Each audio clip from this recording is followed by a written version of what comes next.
Hello guys, hi. നമ്മുടെ air മുരുകാസ് ഒരു comeback നടത്താൻ വേണ്ടി ട്രൈ ചെയ്തുകൊണ്ടിരിക്കുകയാണ്. അതാണ് മദ്രാസി. അപ്പൊ ലാസ്റ്റ് കുട്ടിയോടെ സിക്കന്ദർ ഓ ഓ ഭയങ്കര ഫ്ലോപ്പ് ആയി പോയി. അതിന്റെ കുറെ ഇന്റർവ്യൂ ഞാൻ കണ്ടായിരുന്നു കേട്ടോ. മറ്റേ മനുഷ്യൻ കറക്റ്റ് സമയത്ത് വരൂല, ഗ്രീനിലാണ് ഷൂട്ട് ചെയ്യണത്. പരാതികള് രാവിലെ വരാൻ പറഞ്ഞ 10 മണി കഴിഞ്ഞ് ഉച്ച കഴിഞ്ഞാൽ ഷൂട്ടിങ്ങിന് വരും. അതുകൊണ്ട് ആകെ ബുദ്ധിമുട്ടായിരുന്നു പറഞ്ഞ ഇനി മേലാൽ എടുക്കൂലായിരിക്കും. ഇതേ കാര്യം മുമ്പ് നമ്മുടെ പ്രിയദർശനും പറഞ്ഞിട്ടുണ്ട് സൽമാനെ പറ്റി. ഇപ്പൊ പ്രിയദർശൻ ഇപ്പൊ എടുക്കാൻ നമ്മളെ സൈഫ് അലി ഖാനെ അക്ഷയകുമാറിനെ വെച്ചിട്ട് ഒപ്പത്തിന്റെ ഹിന്ദി ഓക്കെ. എനിവേ ബ്ലൈൻഡ് കില്ലാടി അത് അക്ഷയകുമാറിനെ ഉണ്ടായതുകൊണ്ടായിരിക്കില്ലേ കില്ലാടി വിട്ടൊരു കളിയില്ല. പക്ഷെ അക്ഷയകുമാർ വില്ലനാന്ന് കേട്ടോ. സൈഫ് അലി ഖാനെ മോരാണ്ട് പോകും. ബെറ്റർ. മറ്റേ വേറെ ഒന്നും ഇത് കണ്ടല്ലോ. അല്ലെങ്കിൽ കണ്ണ് കാണാതെ ഡയലോഗ് എങ്ങനെ പറയും? കണ്ണപ്പയിലെ ശിവനെ ഓർമ്മ. ഡയലോഗ് നോക്കി സ്ക്രീൻ അപ്പുറം നോക്കാൻ കണ്ണ് കാണാത്ത ആൾക്ക് നോക്കാൻ പറ്റില്ലല്ലോ. എനിവേ, മദ്രാസി എന്നാണ് സിനിമയുടെ പേര്. ഇതിന്റെ ടീച്ചറും 3 പാട്ടോ 2 പാട്ടോ വന്നിരുന്നു. ഇന്നലെ ഒരു സോങ് ഇറങ്ങിയിരുന്നു. അതിന്റെ റിയാക്ഷൻ ചെയ്യണമെന്ന് ഞങ്ങൾ വിചാരിച്ച അപ്പോഴാണ് പെട്ടെന്ന് ഇത് കണ്ടത്. അപ്പൊ ആദ്യം തന്നെ നമുക്ക് ഇതിലേക്ക് പോവാം. ഇത് പോയി ഇതിന്റെ ഇത് കണ്ടിട്ട് എങ്ങനെയുണ്ട് പാട്ടിലേക്ക് കയറാന്ന് വിചാരിച്ചായിരുന്നു. അതെ. അപ്പൊ SK ആണ് ഹീറോ, രുക്മിണി വസന്താണ് നായിക. തമിഴിലെ 2ാമത്തെ പടമാണല്ലോ ഏസ് കഴിഞ്ഞിട്ട്. രണ്ടാമത്തെ പടം. ഏസ് അങ്ങനെ അത്ര ഹിറ്റ് ആയില്ല. പക്ഷെ രുക്മിണി ഭയങ്കര ബ്യൂട്ടിയാണ്. ആയിക്കോട്ടെ. പിന്നെ ഏറ്റവും വലിയ ഹൈലൈറ്റ് തുപ്പാക്കി കഴിഞ്ഞിട്ട് എയർ മുരുകാസിന്റെ ഒപ്പം വിധു ജമാൽ ഒന്നേക്കാണ്. അല്ല, തമിഴില് നമ്മൾ സൂര്യാനന്റെ ഒപ്പം ഒരു പടം ഉണ്ടായിരുന്നു. അഞ്ചാനുണ്ടായിരുന്നു. ആദ്യം തുപ്പാക്കി കഴിഞ്ഞിട്ട് 5 അതിപ്പോ ഇതിന് 3ാമത്തെ പടം തോന്നുന്നുണ്ട് തമിഴില്. തമിഴ് വേറെ പടം ഒന്നും ഇറങ്ങിയിട്ടില്ലല്ലോ. ഇല്ലെന്ന് തോന്നുന്നു. ഇല്ല, നോക്കി എടുക്കണേന്ന് തോന്നുന്നു.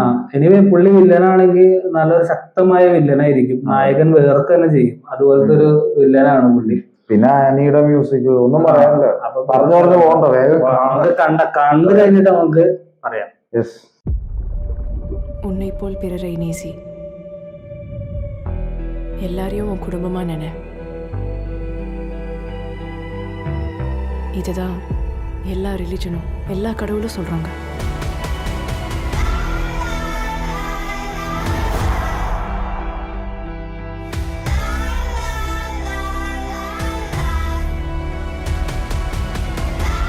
ഡെന്റിസ്റ്റ് ആയിട്ടാണ് പുള്ളിക്കാരി.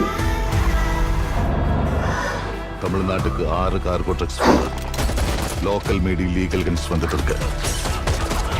ஸ்டேட்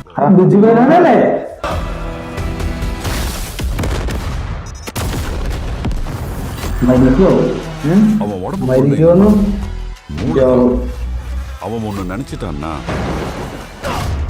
அதை முடிக்கிறதுக்கு எந்த எக்ஸ்ட்ரீமுக்கு வேணாலும் போவான்.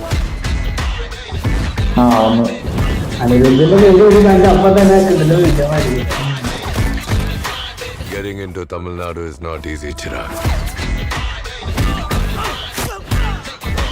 நான் சொன்ன மாதிரி அந்த மாலத்திய துண்டு துண்டா வெட்டி செதைச்சிருவேன்.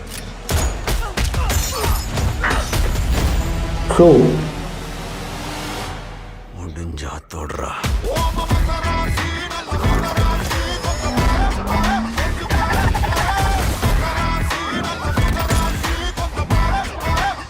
ബിജുബന് നല്ല റോളുടെ തോന്നണം.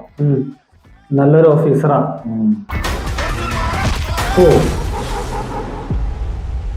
துப்பாக்கி அவன் கையில இருந்தாலும் வில்லன்.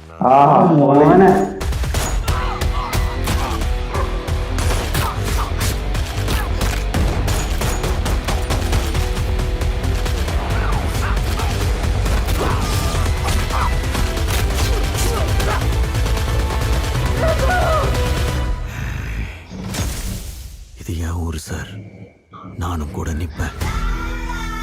സാധനം കൊടുക്കാൻ മറ്റേ ആ ഡയലോഗ് സൂപ്പർ ആയിരുന്നു. തുപ്പാക്കി അവൻ കയ്യിലിരുന്നാലും വില്ലൻ ആകാറില്ല.